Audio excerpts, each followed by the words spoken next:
Siliguri junction rail স্টেশনে আমরা একত্রিত হলাম ফটোগ্রাফির নতুন একটি শাখা শেখার জন্য। আমরা চলেছি এখন ডুয়ার্সের রাস্তায়।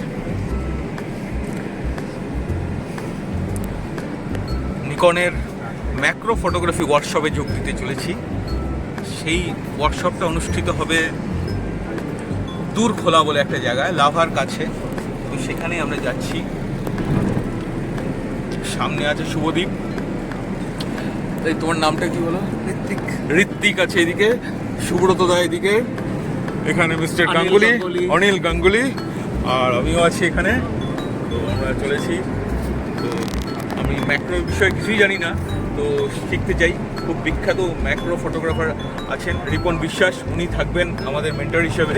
তো ওনার থেকে শিখবো আশা করি অনেক কিছু। দেখা যাক। এই গাড়িতে আমরা 5 জন আছি, এছাড়াও আরও 3টে গাড়ি আছে। আমাদের বেশ বড়ই একটা টিম আছে। তো ওখানে আমরা ম্যাক্রো পোকামাকড়ের ছবি, ছোট ছোট ক্ষুদ্র পোকামাকড়ের ছবি তোলা, এইসব শিখব।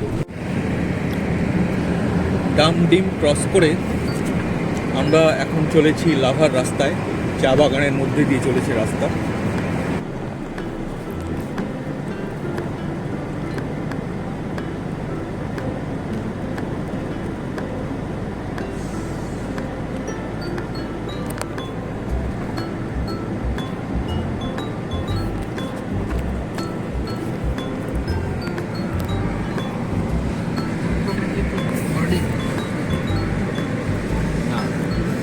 আজকে ওয়েদার বেশ ভালো, বৃষ্টি কোনো নেই। আকাশে নীল আকাশে সাদা মেঘ ঘুরে বেড়াচ্ছে। এরকম ওয়েদার থাকলে আশা করি আমাদের ফটোগ্রাফি ট্রিপটা ভালোই হবে, ওয়ার্কশপটা ভালোই হবে। চেল নদীর ধারে এখানে একটু আমরা দাঁড়ালাম টি ব্রেকের জন্য। খুব সুন্দর জায়গাটা।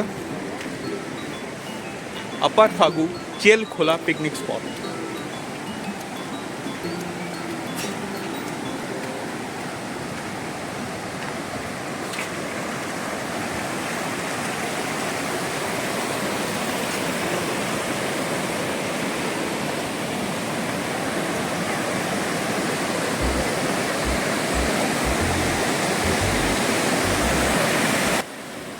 চেলখোলা পিকনিক স্পটে আমরা টি ব্রেক হলো, আমরা কিছু চা খেলাম এবং সঙ্গে ম্যাগি খেলাম। তারপরে আমরা আবার এখান থেকে বেরিয়ে গেলাম ফাগু চা বাগান হয়ে। উপর দিকে যে ঝান্ডি যাওয়ার যা রাস্তা আছে সেই রাস্তা দিয়েই আমরা এগোলাম। এই গাড়িতে করেই যাচ্ছি আমরা। এছাড়াও আরও 3টে গাড়ি আছে, মোট 4টে গাড়িতে আমরা প্রায় 20 জন মতো আছি। আমরা যাচ্ছি। বৃষ্টি এবং কুয়াশার মধ্যে আমরা এসে পৌঁছলাম দূরখোলা। এখানে 2টি হোমস্টে আছে, একটির নাম বার্ডস প্যারাডাইস এবং আরেকটি সানডাউনার। এই দুটোতেই আমাদের পুরো টিমের থাকার ব্যবস্থা হয়েছে। আমরা আছি এই বার্ডস প্যারাডাইস যে হোমস্টে, সেখানেই। নামটা শুনেই বোঝা যাচ্ছে এখানে প্রচুর পাখির আনাগোনা আছে। হ্যাঁ, খোঁজ নিয়ে জানলাম যে হ্যাঁ, এখানে প্রচুর পাখি দেখা যায়, তবে এই সিজনে নয়।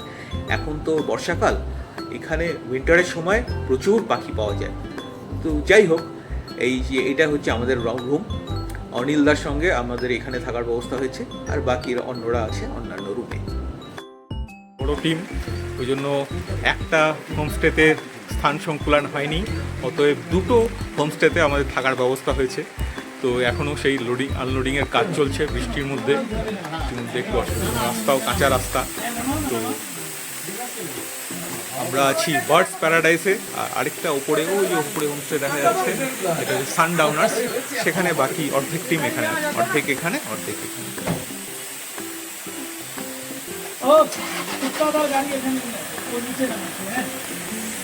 এখানে এত রকম বার্ড পাওয়া যায়, এছাড়াও আরও হয়তো পাওয়া যায়। বার্ডসের লিস্ট দেওয়া আছে এখানে, দেখা যাক কোনটা পাই আমরা। এখানে যখন পৌঁছলাম তখন আবহাওয়া খুবই খারাপ ছিল, বৃষ্টি কুয়াশা সবই ছিল। কিন্তু এখন অর্থাৎ লাঞ্চের পরে দুপুরবেলা ওয়েদার একদম পরিষ্কার হয়ে গেল, বৃষ্টি আর নেই। তো লাঞ্চের পরে প্রথম আমাদের ওয়ার্কশপের সেশন শুরু হতে চলেছে। এখানে আমাদের প্রথম আফটারনুন সেশনটা হবে। এখানেই দেখা হলো রিপনদার সাথে। রিপনদা আমাদের নিকনের মেন্টর, ম্যাক্রো ফটোগ্রাফি বিশেষজ্ঞ। উনি আমাদের ক্লাস নেবেন।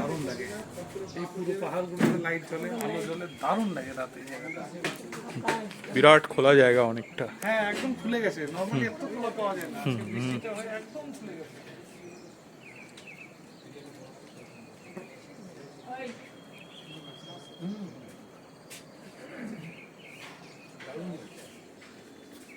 তবেই আমরা আর্টিস্টিক ছবি তুলতে পারবো, তবেই আমরা সেই শুধুমাত্র ক্লোজ আপের বাইরে যেতে পারবো। এইগুলো শুধুমাত্র ম্যাক্রো ফটোগ্রাফির জন্য না, ওয়াইল্ড লাইফ ফটোগ্রাফির জন্যও না, যে কোনো ফটোগ্রাফি এবং আমরা যারা ছবি আঁকি সব ক্ষেত্রেই কাজে লাগে। তাই তো স্যার, লাগে কি না? সুব্রতদা একদম লাগে তো? অবশ্যই। ওকে, এই ছবিটা দেখুন, আমার খুব প্রিয় ছবি।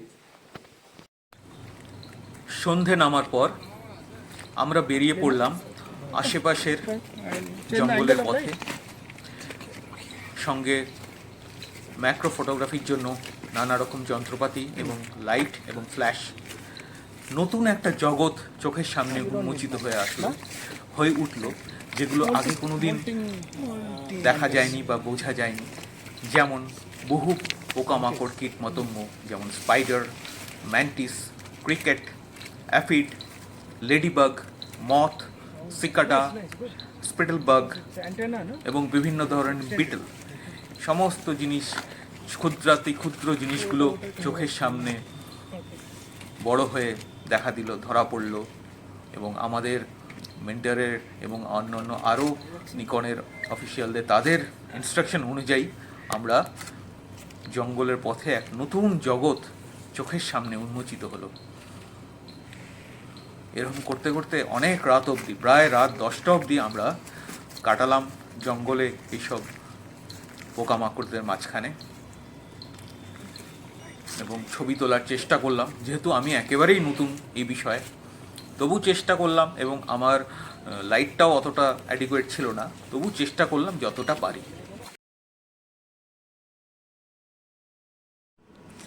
আনাড়ি হাতে তোলা কয়েকটা ম্যাক্রো ছবি শেয়ার করলাম তোমাদের সাথে। হয়তো অতটা ভালো হয়নি, তবুও তোমরা জানাবে কেমন লাগলো, কমেন্ট করে অবশ্যই জানাবে। সকালে খুব সুন্দর রোদ উঠেছে এখানে। এখানে সব কিউই গাছ, প্রচুর গাছ আছে এখানে। কিউইর চাষ করা হচ্ছে এখানে, কিন্তু এখনো কিউই পাকেনি। ওই যে ছোট ছোট কিউই দেখা যাচ্ছে, ছোট ছোট হয়েছে, যেগুলো এখনো পাকেনি।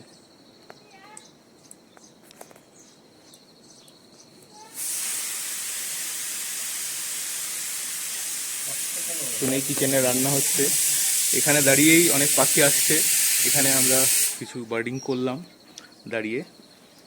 যদিও খুব একটা আনকমন পাখি নয়, তবুও ভালো লাগছে, বেশ আলোটা খুবই সুন্দর, সেই জন্য আমরা এখানে কিছু ছবি তুললাম।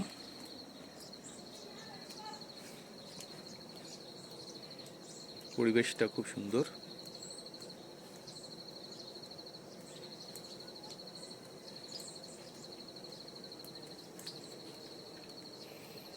এখানে নভেম্বর থেকে বার্ডিং সিজন শুরু হয়। নভেম্বর থেকে এপ্রিল অবধি প্রচুর পাখি এখানে পাওয়া যায়। তো ভাবছি এরপরে আমরা অন্য সিজনে আবার আসবো। সকাল সকাল আমরা আবার বেরিয়ে পড়লাম দূরখোলার উঁচু নিচু পাহাড়ি পথে। কেউ খুঁজছে পোকামাকড়, কেউ বা খুঁজছে পাখি। যদিও একটা পোকামাকড়ের ছবি তোলারই ওয়ার্কশপ, কিন্তু তবু আশেপাশে এত পাখির উপস্থিতি, ওদের তো আর উপেক্ষা করা যায় না। সেই জন্য পাখির ক্যামেরার লেন্স নিয়েও বেরোতে হলো এবং বেশ কিছু পাখি পেয়েও গেলাম।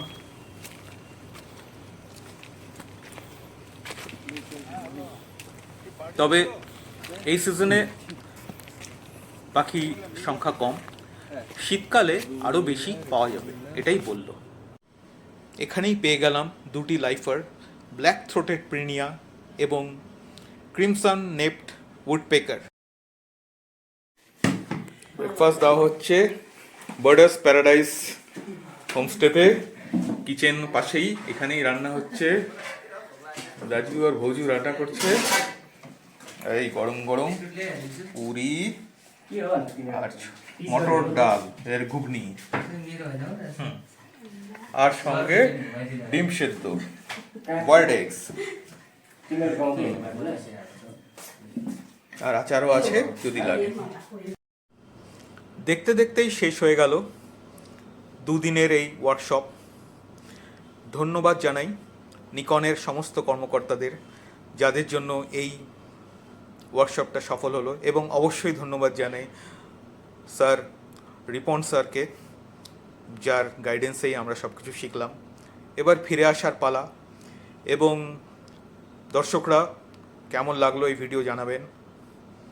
আবার দেখা হবে সবার সাথে আগামী ভিডিওতে, অন্য কোনো জায়গায়, অন্য কোনো দিন। ধন্যবাদ সবাইকে।